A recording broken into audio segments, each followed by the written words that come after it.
तर नमस्कार शेतकरी मित्रांनो, तर मी आज आलेलो आहे संभाजी हिरवे यांच्या शेतामध्ये. तर यांच्या केळीची लागवड झालेली आहे, तर आपण यांचा आज मुलाखत घेणार आहोत. तर चला सुरू करूयात.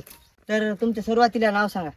संभाजी विठ्ठलराव हिरवे, राहणार धानोरा भोगाव, तालुका वसमत. तर तुम्ही ही केळी म्हणजे किती दिवस झाले लागवड करून? ही आमची केळी लावून 1.5 महिना झाला.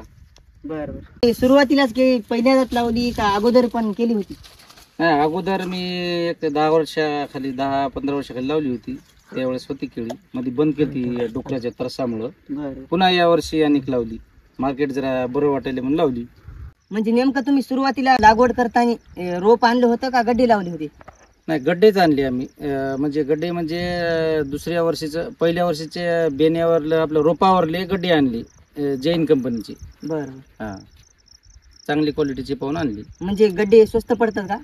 हा, स्वस्त थोडे, याच्यापेक्षा रोपापेक्षा स्वस्त पडतात. बरं. तुम्ही ही संपूर्ण केळी लावली ती किती एकरामध्ये लागवड केली आहे ती? ही केळी 1 एकरामध्ये. बरं.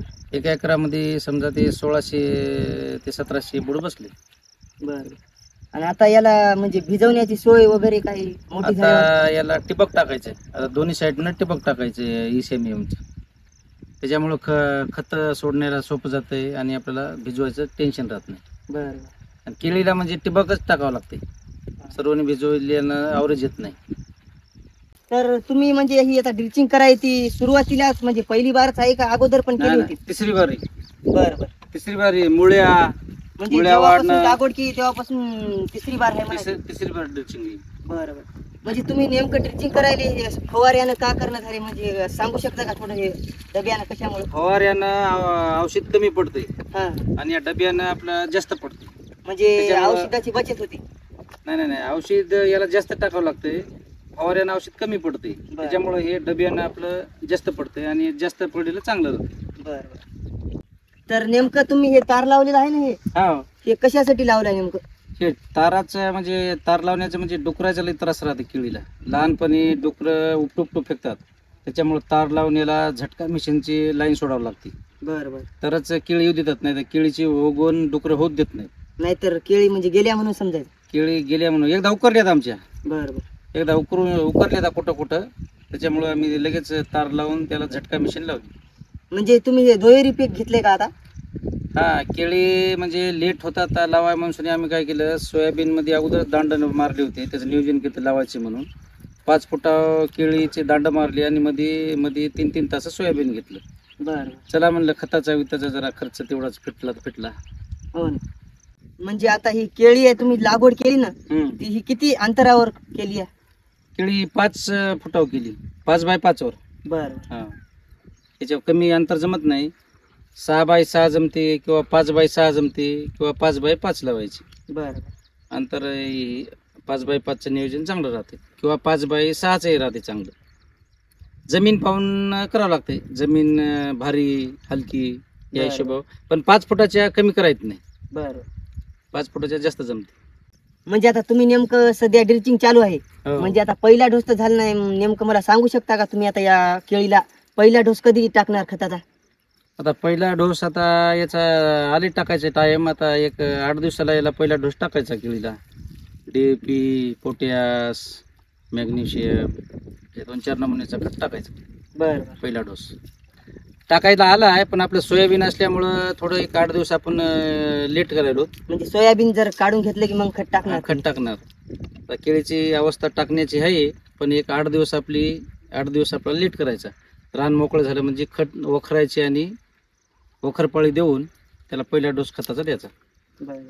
सोयाबीन मध्ये तर तुम्ही आता केळी घेतली, आता या केळीची अवस्था तर फार विकट दिसायली मला, गवत हे दिसायलंय. आता तुम्ही याची मशागत कशी करणार? हे सोयाबीन वगैरे कधी काढणार ना? सोयाबीन आता हे 8 ते 10 दिवसाला काढा येते. काढायला याची मशागत वखर 2दा वखरायची, आडी उभी वखरून मशागत करायची आणि आळे निंदून घ्यायचे. मशागत नंबर 1 रान कळ होऊन जाते आणि केळीला आपल्या हवा लागते. आणि केळीला महत्व म्हणजे हवा लागली, हवा आणि ऊन लागली, केळीची वाढ सुद्धा चांगली होती. मशागतीचं सोपं आहे. एकदा आम्ही याचं निंदन घेतलेलं आहे, दांड केळीचे तास.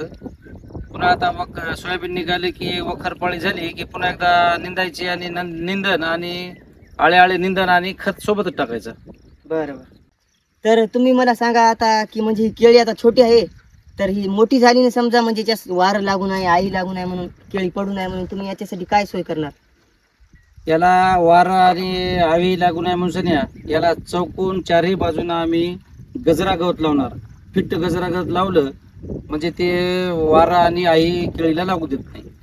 पुढे उन्हाची आवी आणि वारा नाही लागलं म्हणजे झाड सुरक्षित राहते आणि झाड पडत नाही. झाड पडत नाही.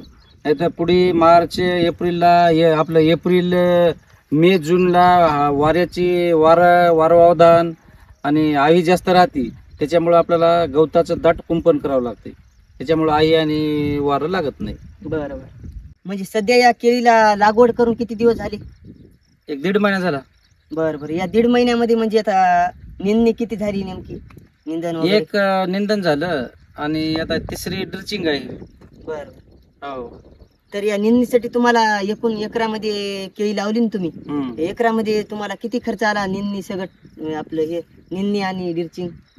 आतापर्यंत केळीचे बेन निंदन आम्हाला लावगड आतापर्यंत एक 18,000 ते 20,000 रुपये खर्च झाला असेल.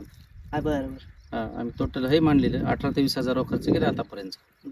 तुम्ही तर बघू शकता आपल्या महाराष्ट्रामध्ये पाऊस जास्त पडत आहे, तर या पावसामुळे तुमच्या केळीला काही नुकसान झाली का? म्हणजे नाही, केळीचे नुकसान आपल्या काहीच झाली नाही.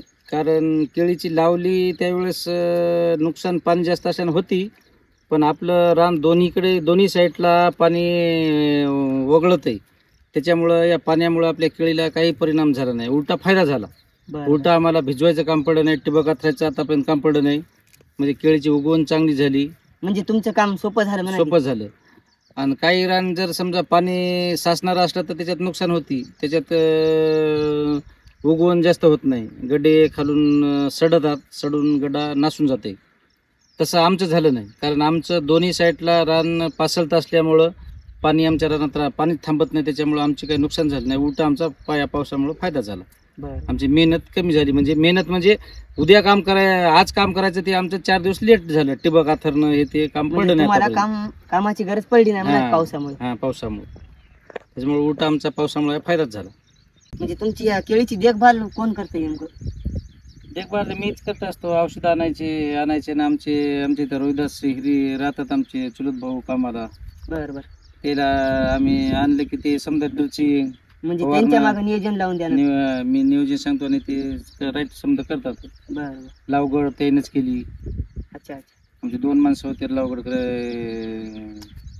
रोहिदास हिरी आणि रायवाडीचे गंगाधर जमधाडे. त्या दोघांनाच केळी लावली. बिन आणून दिलं. बरं. आणि त्यानं दोघांना लागवण केली. त्याला औषध ड्रिचिंगचं फवारायचं आणून दिले की ते समजा नियोजन लावतात. म्हणजे तुम्ही त्यांना म्हणजे नियोजन लावून देताना ते करतात. ते समजा आपण मार्गदर्शन जर चांगलं ते समजा नियोजन बरोबर व्यवस्थितपणे करतात. फवारणं ड्रिचिंग असो, लागवडीचं काम असो. आता मध्ये तर तूट झाली, एकट्यानंच तुटावून भरली. अच्छा. तर संभाजी हिरवे यांच्या आपण गड्याला एक प्रश्न विचारू. म्हणजे तुम्ही नेमकं तुम्हाला नियोजन तुम्ही शेतातलं कसं करता हे काम? तुम्ही आम्हाला ते आणून देतात. ते आणून दिलं की आम्ही फवारतो, ड्रिचिंग करतो. ते औषध आणतात, आम्हाला ते औषधाचं आम्हाला काय माहिती नसते, ते आणतात. म्हणजे तेच तुमच्या मागे देतात नियोजन ते आणून ते समजा कालवून सगळं करून आम्हाला देतात. मग आता हे करा म्हणतात. मग ते आम्ही त्या पद्धतीने आम्ही आमचं ते सगळं करतो. ते केळं ते ड्रिचिंग करणं, त्याला फवारणं, त्याची व्यवस्था ती आम्हाला ते लावून देतात, सांगतात ते. मग आम्ही आमच्या त्या हिशोबाने करतो. बरं. त्याला पाळी घालायची. आता हे समजा सोयाबीन निघालं, आता याला पाळी कशी घालायची हे फक्त सांगून देत बाबा, याला आडी पाळी घाला, अशी उभी घाला. पाळी घालून ते आपलं आवतं इथं आहे ते आणा झुपा, त्याला सगळं तुम्ही करा तुमच्या हिशोबाने. ते जातात. मग आम्ही आता ते करतो. तर मित्रांनो, आपला आता इथं इंटरव्ह्यू समाप्त झालेला आहे. तर आता पुढचा व्हिडिओ कोणत्या पिकावर घ्यावा तुम्ही कमेंटमध्ये नक्की सांगा. आणि आपल्या यूट्यूब चॅनलला जर नवीन असताल तर सबस्क्राईब करायला विसरू नका. धन्यवाद.